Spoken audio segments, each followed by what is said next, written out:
Autobiography of Benvenuto Cellini, Part 2, Section 1, Chapters 1 through 4. Chapter 1. I remained for some time in the Cardinal of Ferrara's palace, very well regarded in general by everybody, and much more visited even than I had previously been. Everybody was astonished that I should have come out of prison, and have been able to live through such indescribable afflictions, and while I was recovering my breath and endeavouring to resume the habit of my art, I had great pleasure in rewriting the Capitolo. Afterwards, with a view to re-establishing my strength, I determined to take a journey of a few days for change of air. My good friend the Cardinal gave me permission and lent me horses, and I had 2 young Romans for my companions, one of them a craftsman in my trade, the other only a comrade in our journey. We left Rome, and took the road to Tagliacozzo, intending to visit my pupil Ascanio, who lived there. On our arrival, I found the lad, together with his father, brothers, sisters, and stepmother. I was entertained by them 2 days with indescribable kindness. Then I turned my face towards Rome, taking Ascanio with me. On the road we fell to conversing about our art, which made me die of impatience to get back and recommence my labours. Having reached Rome, I got myself at once in readiness to work, and was fortunate enough to find again a silver basin which I had begun for the Cardinal before I was imprisoned. Together with this basin I had begun a very beautiful little jug, but this had been stolen, with a great quantity of other valuable articles. I set Pagolo, whom I have previously mentioned, to work upon the basin. At the same time I recommenced the jug, which was designed with round figures and bas reliefs. The basin was executed in a similar style, with round figures and fishes in bas relief. The whole had such richness and good keeping that everyone who beheld it expressed astonishment at the force of the design and the beauty of invention, and also at the delicacy with which these young men worked. The Cardinal came at least twice a day to see me, bringing with him Messer Luigi Alamanni and Messer Gabriel Cesano, and here we used to pass an hour or 2 pleasantly together. Notwithstanding I had very much to do, he kept giving me fresh commissions. Among others, I had to make his pontifical seal of the size of the hand of a boy of 12. On it I engraved in intaglio 2 little histories, the one of San Giovanni preaching in the wilderness, the other of Sant Ambrogio expelling the Arians, on horseback with a lash in his hand. The fire and correctness of design of this piece, and its nicety of workmanship, made everyone say that I had surpassed the great Lautazio, who ranked alone in this branch of the profession. The Cardinal was so proud of it that he used to compare it complacently with the other seals of the Roman cardinals, which were nearly all from the hand of Lautizio. Chapter 2. In addition to these things, the Cardinal ordered me to make the model for a salt cellar, but he said he should like me to leave the beaten track pursued by such as fabricated these things. Messer Luigi, a propos of this salt cellar, made an eloquent description of his own idea. Messer Gabriello Cesano also spoke exceedingly well to the same purpose. The Cardinal, who was a very kindly listener, showed extreme satisfaction with the designs which these 2 able men of letters had described in words. Then he turned to me and said, "My Benvenuto, the design of Messer Luigi and that of Messer Gabriello please me both so well that I know not how to choose between them. Therefore I leave the choice to you, who will have to execute the work." I replied as follows: "It is apparent, my lords, of what vast consequence are the sons of kings and emperors, and what a marvellous brightness of divinity appears in them. Nevertheless, if you ask some poor humble shepherd which he loves best, those royal children or his sons, he will certainly tell you that he loves his own sons best. Now I too have a great affection for the children which I bring forth from my art. Consequently, the first which I will show you, most reverend Monsignor, my good master, shall be of my own making and invention. There are many things beautiful enough in words, which do not match together well when executed by an artist. Then I turned to the two scholars and said, "You have spoken, I will do." Upon this, Messer Luigi Alamanni smiled, and added a great many witty things, with the greatest charm of manner, in my praise. They became him well, for he was handsome of face and figure, and had a gentle voice. Messer Gabriello Cesano was quite the opposite, as ugly and displeasing as the other was agreeable. Accordingly, he spoke as he looked. Messer Luigi had suggested that I should fashion a Venus with Cupid surrounded by a crowd of pretty emblems, all in proper keeping with the subject. Messer Gabriello proposed that I should model an Amphitrite, the wife of Neptune, together with those Tritons of the sea, and many such like fancies, good enough to describe in words, but not to execute in metal. I first laid down an oval framework, considerably longer than half a cubit, almost 2/3 in fact, and upon this ground, wishing to suggest the interminglement of land and ocean, I modelled two figures considerably taller than a palm in height, which were seated with their legs interlaced, suggesting those lengthier branches of the sea which run up into the continents. The sea was a man, and in his hand I placed a ship, elaborately wrought in all its details, and well adapted to hold a quantity of salt. Beneath him I grouped the 4 sea-horses, and in his right hand he held his trident. The earth I fashioned like a woman, with all the beauty of form, the grace and charm of which my art was capable. She had a richly decorated temple firmly based upon the ground at one side, and here her hand rested. This I intended to receive the pepper. In her other hand I put a cornucopia overflowing with all the natural treasures I could think of. Below this goddess, in the part which represented earth, I collected the fairest animals that haunt our globe. In the quarter presided over by the deity of ocean, I fashioned such choice kinds of fishes and shells as could be properly displayed in that small space. What remained of the oval I filled in with luxuriant ornamentation. Then I waited for the cardinal, and when he came, attended by the 2 accomplished gentlemen, I produced the model I had made in wax. On beholding it, Messer Gabriello Cesano was the first to lift his voice up and to cry, "This is a piece which it will take the lives of 10 men to finish. Do not expect, most reverend Monsignor, if you order it, to get it in your lifetime.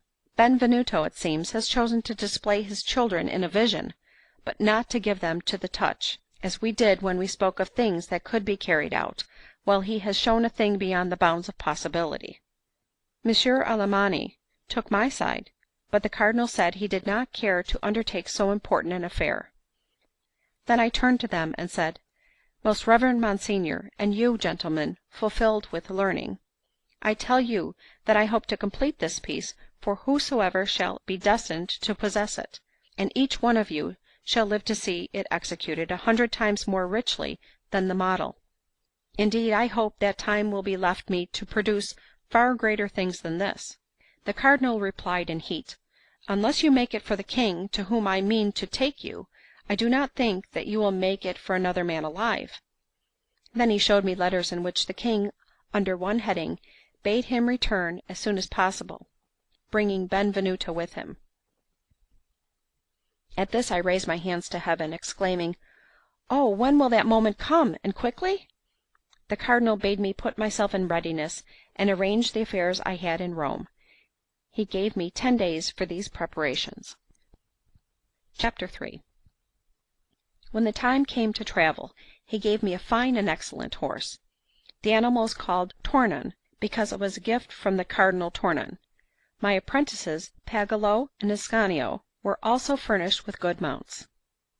The cardinal divided his household, which was very numerous, into 2 sections.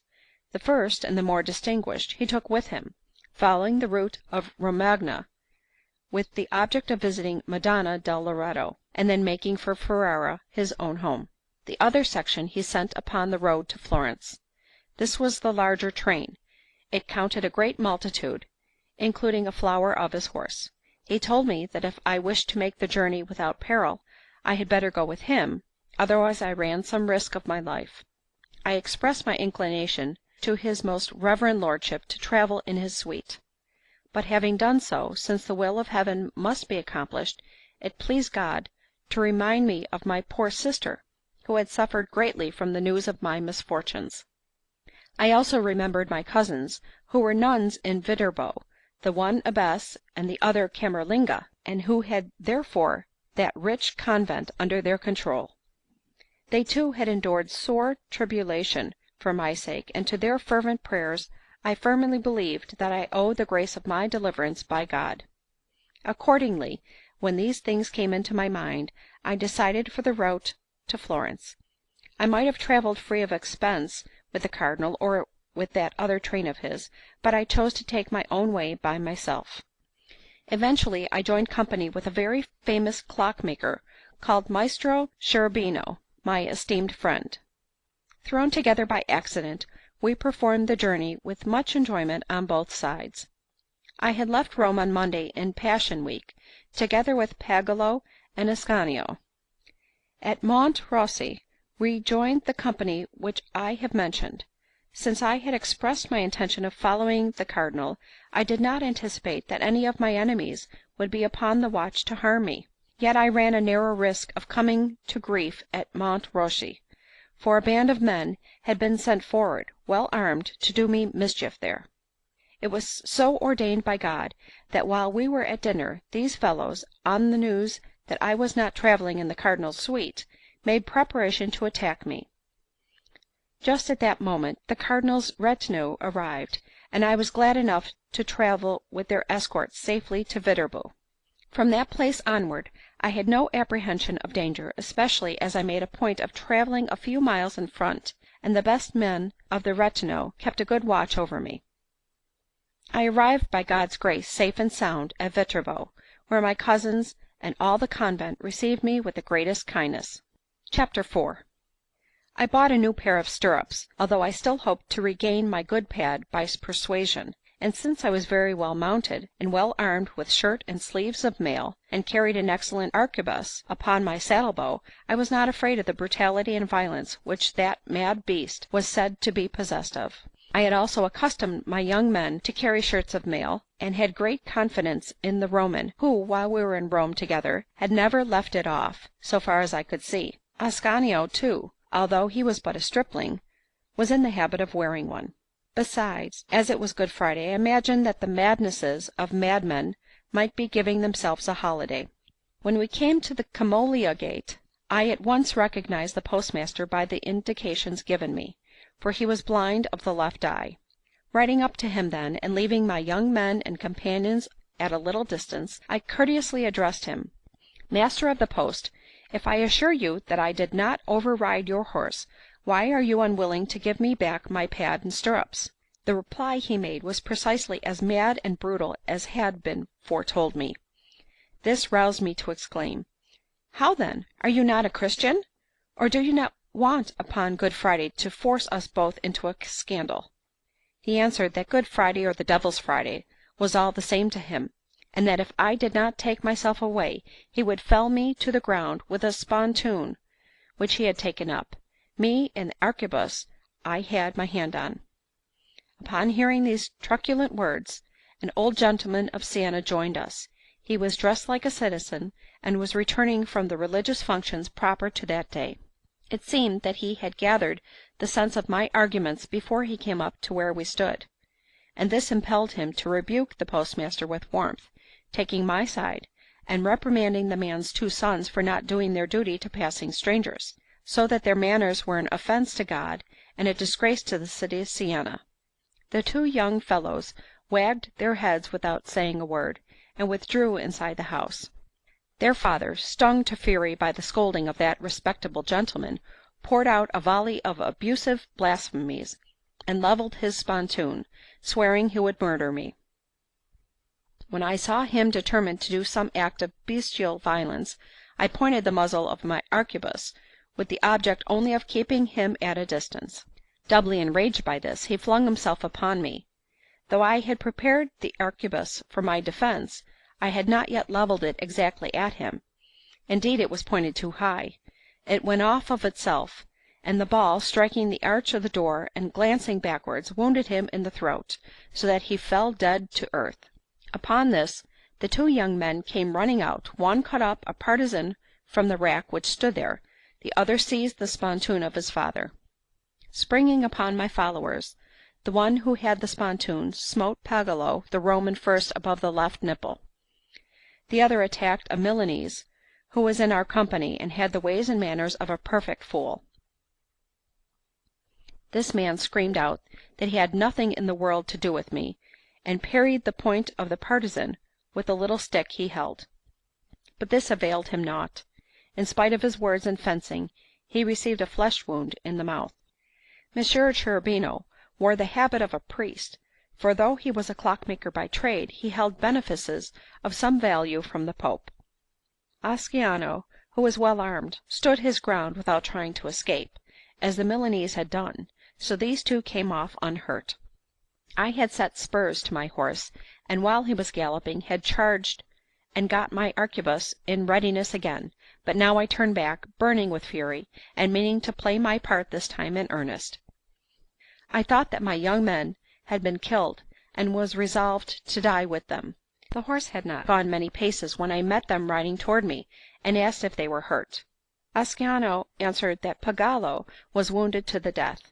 Then I said, "O Pagolo, my son, did the spontoon then pierce through your armour?"